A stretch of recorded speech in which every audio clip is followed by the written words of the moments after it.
আজকে ছাত্রলীগ তোমরা কোথায়? আজকে সাদ্দাম তুমি কোথায়? এনাম তুমি কোথায়?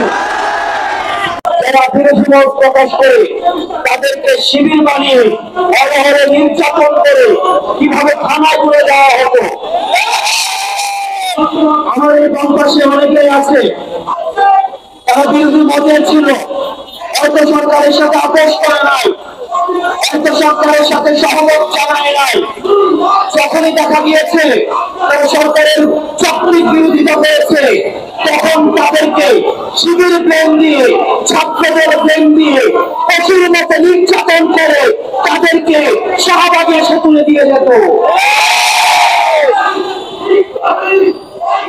ঠিক এই ধরনের অপকর্মের তৎকালীন সময়ের কিছু শিক্ষক ছিল যারা এগুলো প্রশ্রয় দিত, আশ্রয় দিত। আদর্শের সব প্রত্যেককে দেখেছি, শিক্ষককে দেখেছি, ছাত্রলীগের পৃষ্ঠপোষকতার ভেবে তারা এই ধরনের কাজগুলোকে প্রশ্রয় দিয়েছে। আমাদের শহরে আমরা দেখেছি যদি মরে যায় তাহলে সে হয়ে যায় আফগান, আর যদি বেঁচে যায় তাহলে সে হয়ে যায় শিবির।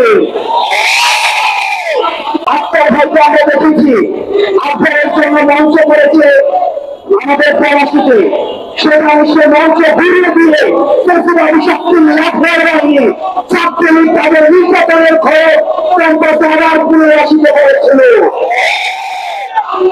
আজকে ছাত্রলীগ তোমরা কোথায়? আজকে সরকার তুমি কোথায়? তুমি কোথায়? আমরা প্রতিবাদ আন্দোলনের ছাত্রলীগের পৃষ্ঠায় আমরা উঠে ফেলেছি। আজকে এই এসে আপনাকে আমরা স্মরণ করি, তার সাথে সাথে আমরা স্পষ্টভাবে ঘোষণা করছি কতদিন পর্যন্ত ৩৫ পরবর্তী আন্দোলনের বাংলাদেশ থাকবে।